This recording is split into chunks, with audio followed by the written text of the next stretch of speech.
Israeli military operations in Gaza continue as Hamas seeks a permanent ceasefire with indirect negotiations ongoing in Doha. Israel also defended its raid on a North Gaza hospital at the United Nations, citing evidence of terror activity. Meanwhile, the US is set to approve an $8 billion arms deal with Israel, highlighting its ongoing support amid the conflict. More in this report. Israeli military operations in Gaza continue as Hamas announced a renewed focus on reaching a permanent ceasefire. The new round of indirect negotiations, which resumed in Doha on Friday, aims to finalize the deal. However, despite year-long talks, a ceasefire between Hamas and Israel remains elusive. On Thursday, Israeli Prime Minister Benjamin Netanyahu authorized a delegation to continue the talks, though he ruled out a permanent end to the war. Israel had defended its raid on Kamal Adwan Hospital in northern Gaza, claiming it had irrefutable evidence that Hamas and Palestinian Islamic Jihad militants were operating there.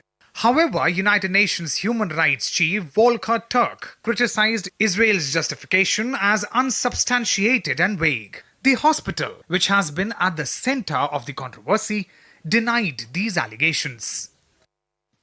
In most instances, Israel alleges that the hospitals were being improperly used for military purposes by Palestinian armed groups.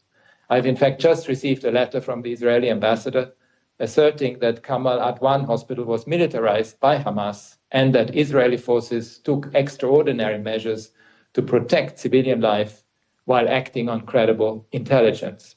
Yet, Israel has not provided sufficient information to substantiate many of these claims, which are often vague and broad.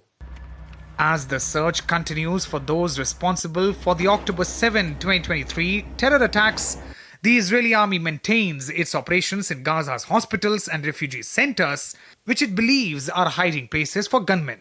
Meanwhile, the Biden administration has notified Congress of a proposed $8 billion arms deal with Israel, including fighter jet ammunitions, artillery shells, and air defense systems. While some supplies can come from US stockpiles, most will take over a year to be delivered.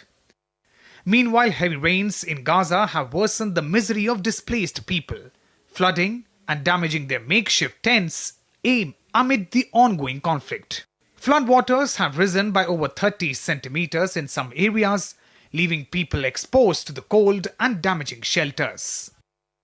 The ceasefire deal to end the conflict between Israel and Hezbollah took effect a month ago. However, the conflict in Gaza shows no signs of slowing down as Israel continues its military actions. Rabindra Chauhan's report for DD India.